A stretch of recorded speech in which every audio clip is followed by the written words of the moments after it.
فرمایا یا ایھا الذین آمنوا اذا نودی للصلاۃ من یوم الجمعہ فاسعوا الی ذکر اللہ وذروا البیع، اے ایمان والو جب نماز جمعہ کے لیے پہلی اذان ہو جاتی ہے نا، فرمایا اذا نودی للصلاۃ من یوم الجمعہ، جمعہ کے لیے پکارا جائے، بلایا جائے، پھر تم نے کیا کرنا ہے؟ فاسعوا الی ذکر اللہ، جلدی اللہ کے ذکر کی طرف آ جایا کرو، پھر اپنے کام کو چھوڑ دیا کرو، اپنی مصروفیات کو ختم کر دیا کرو، اور پھر علیحدہ ہی فرما دیا وذروا البیع، اپنی خرید و فروخت کو بھی چھوڑ دو، خرید و فروخت اپنی چھوڑ کر پھر رب کی بارگاہ میں آ جاؤ۔ کس لیے آنا ہے؟ فاسعوا الی ذکر اللہ، یہاں مل بیٹھ کے اللہ کو یاد کرنا ہے، اللہ رسول کی باتیں سننی ہے، اللہ کا ذکر کرنا ہے، رب کو یاد کرنا ہے، کیونکہ اللہ کا ذکر ہی ایسا ہے جو انسان کو دنیا میں بھی کامیابی عطا فرماتا ہے، آخرت میں بھی کامیابی عطا فرماتا ہے، چونکہ اللہ کا ذکر ہی ایسی چیز ہے جو انسان کے دلوں سے زنگ اتار دیتا ہے،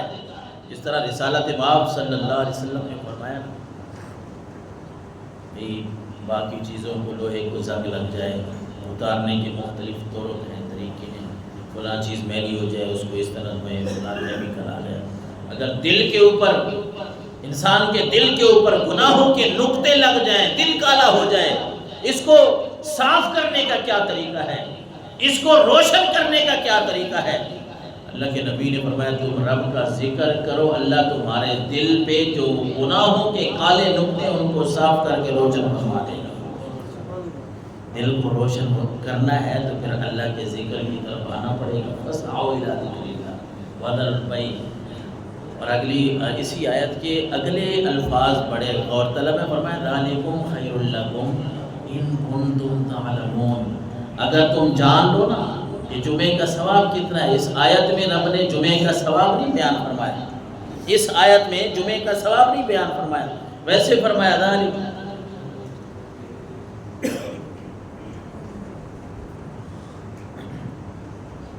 فرمایا ذالکم خیر لکم ان کنتم تعلمون، اگر تم جان لو کہ ثواب کتنا ہے،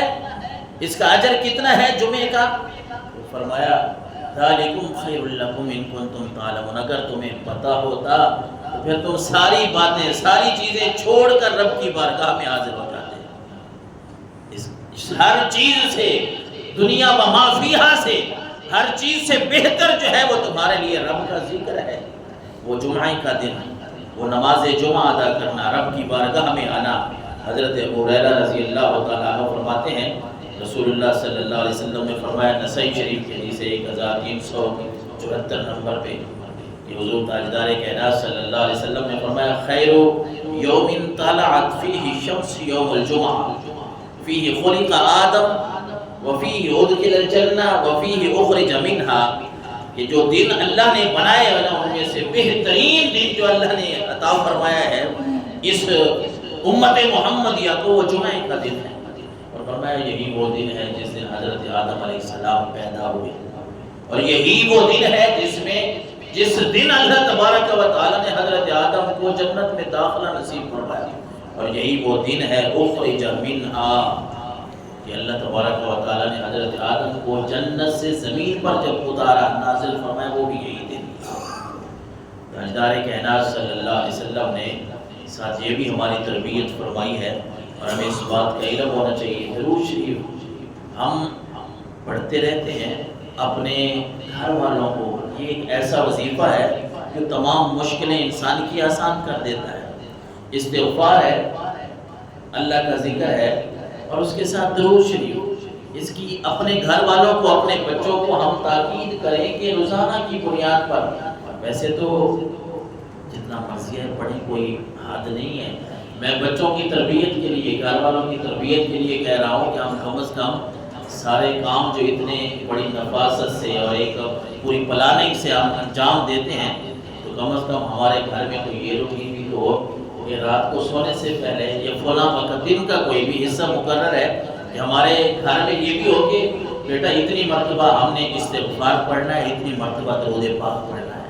اور اس کا فائدہ کیا ہوگا؟ اللہ کے نبی صلی اللہ علیہ وسلم نے فرمایا فَأَكْثِرُوا مِنَ الصَّلَاةِ عَلَيَّ فِيهِ فَإِنَّ صَلَاتَكُمْ يَوْمَ الْجُمْعَةِ مَعْرُودَةٌ عَلَيَّ،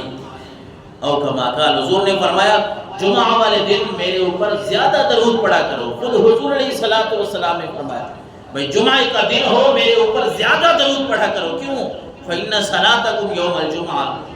معروضۃ علی،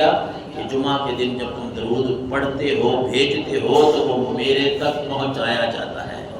بلکہ ایک روایت میں ہے نا درود کی فضیلت میں حضور علیہ الصلوۃ والسلام نے فرمایا جب میری امت کا کوئی بندہ، میرا غلام مجھ پہ درود پڑھتا ہے تو فرشتے مجھے آ کے اس کا نام بھی بتاتے ہیں، اس کے باپ کا نام بھی بتاتے ہیں۔ کتنی فضیلت اور شرف والی بات ہے کہ ہمارا نام سرکار دو عالم صلی اللہ علیہ وسلم کے سامنے لیا جائے۔ اگر ہم اپنا نام اس لسٹ میں لکھوانا چاہتے ہیں تو پھر کیا کرنا ہے؟ درود پاک کثرت سے پڑھنا ہے،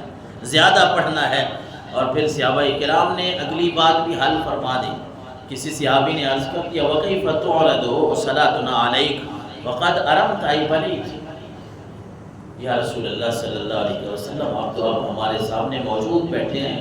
اور جب آپ اس دنیا سے چلے جائیں گے تو پھر ہمارا درود کیسے پہنچے گا؟ آپ تو وصال فرما جائیں گے، پھر ہمارا درود کیسے پہنچے گا؟ حضور نے فرمایا ان اللہ حرم علی الارض ان تأکل اجسامنا، اے میرے صحابی اس بات کو یاد رکھو، یہ حدیث ابو داؤد کی 1047 نمبر پہ ہے۔ اللہ کے نبی صلی اللہ علیہ وسلم نے فرمایا اے میرے صحابی جب بھی کوئی نبی اس دنیا سے جاتا ہے نا تو اس کے لیے کیا ہے؟ اللہ تبارک و تعالیٰ نے زمین پہ حرام فرما دیا ہے کہ وہ ہمارے جسموں کو کھائے۔ ہمارے جسم صحیح سلامت رہتے ہیں، نبیوں کی شان ہے۔